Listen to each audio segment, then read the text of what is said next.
We got some history matters. We got the early British Empire. I am ill, so bear with me. Let's jump straight into this one, man. 1497 and the British Empire didn't exist. Neither did Britain. England was the largest and most powerful country in the British Isles at this time. Wales, the Isle of Man and a piece of Ireland called the Pale were firmly under English control. The rest of Ireland was mostly independent, only giving lip service to the English monarchy, and in the north, Scotland remained independent and a close ally of France. King Henry VII of England wished to improve England's trading situation. The English were not exactly renowned sailors at this point, and so Henry did what everyone else did at the time, hired an Italian, a certain Giovanni Caboto. Caboto was searching Is that what it did? To China, They just all hired Italians? North America, becoming the first European to set foot there, at least since the Vikings had 500 years earlier. Right. Henry VII continued the long tradition of Vikings. English monarchs and died before being succeeded by his son Henry VIII. Uh-oh. Henry VIII contributed to the expansion of English holdings by incorporating Wales into the Kingdom of England and You know what? We all know a lot about Henry VIII, and we know why.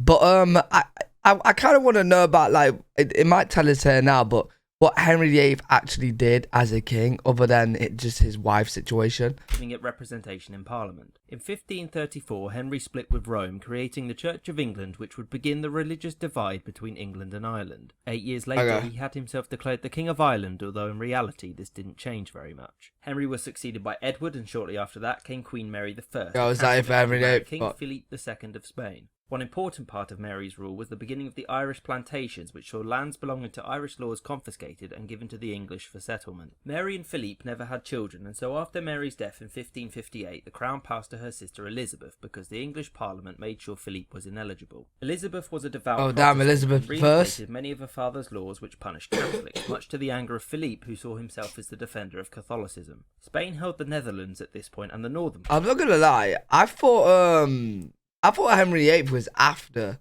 the British Empire, but you know, how wrong am I? part, which had a large Protestant population, was rebelling against Spanish rule. England was more than happy to help undermine Spain's power, and one way the English helped the Dutch was by giving Dutch privateers shelter in English ports. So privateers were essentially pirates who had the protection of a government, and Elizabeth employed many. Spain had a growing colonial empire at this point, and there was a lot of trade, particularly in silver, between Spain and its colonies. Privateers would England still got no empire right now. Spanish ports and ships before taking it back to England. The most famous of England's privateers is Sir Francis Drake, who conducted numerous highly profitable raids against the Spanish. He also circumnavigated the globe and even claimed land in what is now California. Beyond privateers, England also sent explorers to the New World, such as Sir Walter Raleigh. Wait, hold on. Soon to be mysterious and also navigated the globe and even claimed land. Really? Do you really have to make this path to just get to California? Is there no like I'm pretty sure there's like a lake here or something, right?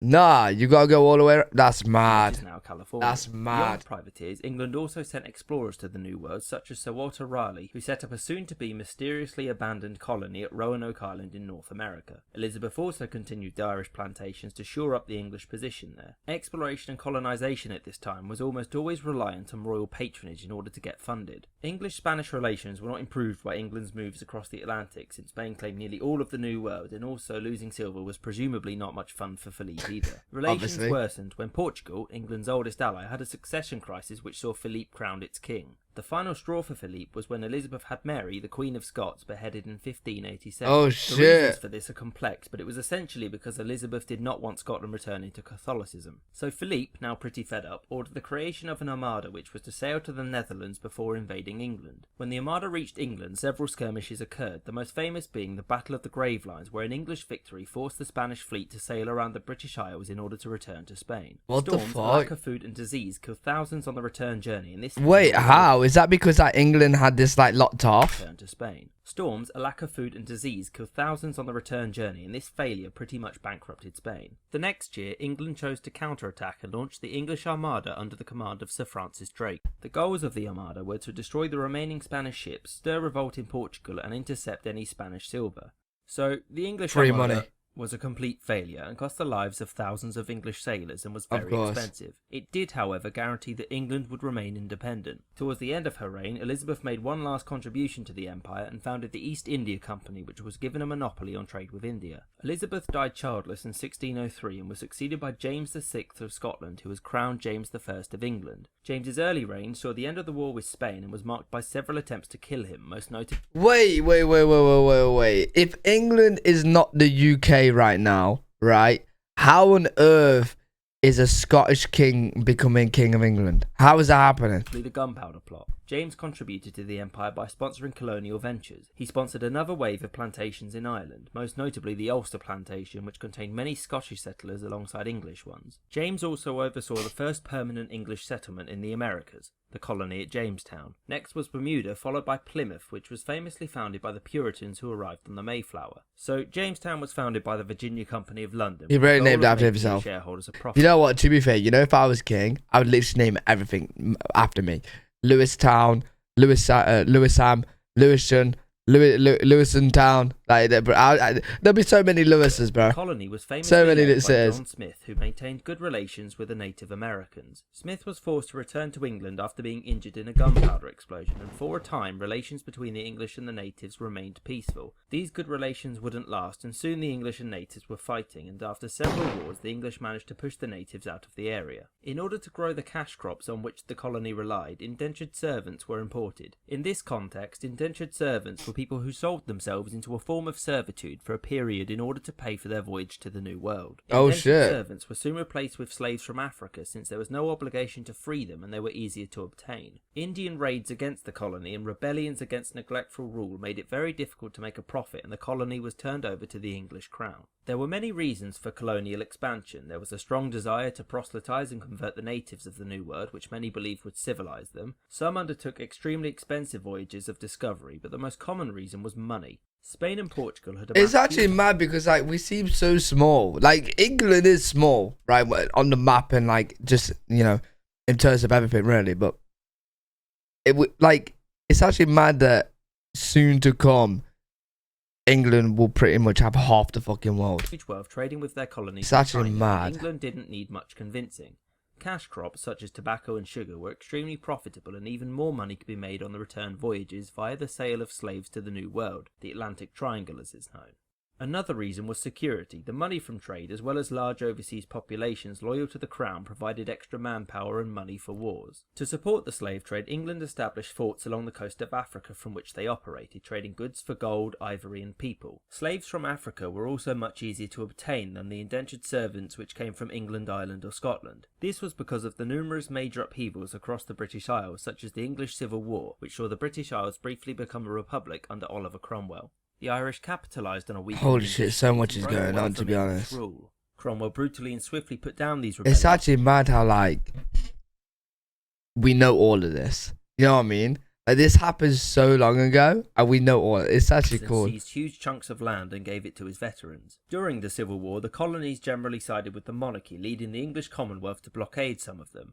Cromwell briefly went to war with Spain, who ceded Jamaica, which would form the backbone of England's sugar and slave trades. So long story short, Cromwell died and the monarchy was restored under Charles II, who in terms of empire managed to gain New Amsterdam from the Dutch, which was swiftly renamed to New York. The monarchy would soon find itself in trouble again when Charles's son, James II, converted to Catholicism. Protestant England was none too pleased to what now? This, and so some lords asked the Dutch William of Orange to become King of England, which he did in 1688. Wait, why is his name William Orange? And why is it actually that? Did something happen where, like, he liked orange, or was his actual last name Orange? William's ascendancy to the throne You're was William the of Orange, dude. uprising in Ireland, which was eventually quashed. Scotland also tried its hand at colonisation during the period by founding Nova Scotia in modern-day Canada, which was quickly lost to the French. The most notorious attempt at Scottish empire building was the founding of the colony at Caledonia in what is now Panama in 1698, which was claimed by Spain. The colony failed due to disease and a Spanish blockade, and the English refused to help because they didn't want to provoke war. What makes Caledonia so notable was the cost of its failure, since the venture had cost Scotland almost a fifth of its national wealth and bankrupted the kingdom. Thus, the Scottish and English empires at the turn of the 18th century looked like this. In return for England financing Scotland's debts, both kingdoms were unified by the 1707 Act of Union, which gave birth to Great Britain. Great Britain immediately found itself caught up in numerous European wars. From the War of the Spanish Succession, Britain gained Gibraltar in southern Spain and large swathes of French territory. So you're telling me all it took was for Scotland and England to come together to just cause a load of shit globally? Next came the War of the Austrian Succession, which wasn't very important to empire, except that it paved the way for a much more important war, the 7 Years' War. The 7 Years' War was a global conflict which saw British victory and saw the transfer of a great deal of North American territory to Britain from France and Spain. It should be noted here that for many of these countries the wars were nothing more than excuses to seize each other's territories. The war also spread to India, where the British and French were trying to squeeze each other out. The reason for this was that trade with India was incredibly lucrative. It focused mainly on textiles, spices and the most important consumer good of all time, tea. So, by the beginning of the 7 Years' War, the East India Company had we already Brits like the established tea. factories along the coastline of India, much Yes, of which we was do. controlled by either the Mughal or Maratha empires. The company was largely independent and even had its own military. The company was also deeply involved in Indian politics and were very good at playing Indian lords, called Nawabs, off of each other for British benefit. Robert Clive, also known as Clive of India, led the East India Company forces there.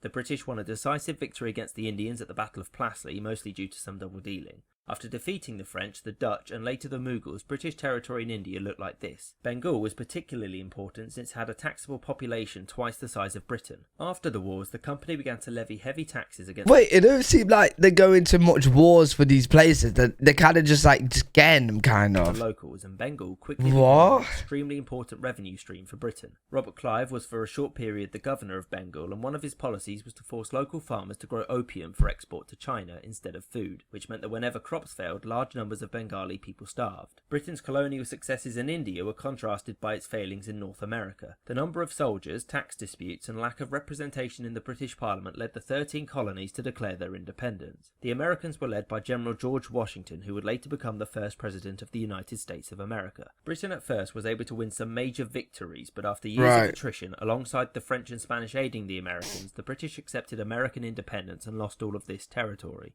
The birth of the British Empire was a slow and drawn-out process. The reasons for colonial expansion were diverse, ranging from religious cooling to the desire for wealth. Colonial failure led to the creation of Great Britain, but colonial success meant that warfare now had a global scope, and it became increasingly difficult for the rest of the world to stay uninvolved from European politics.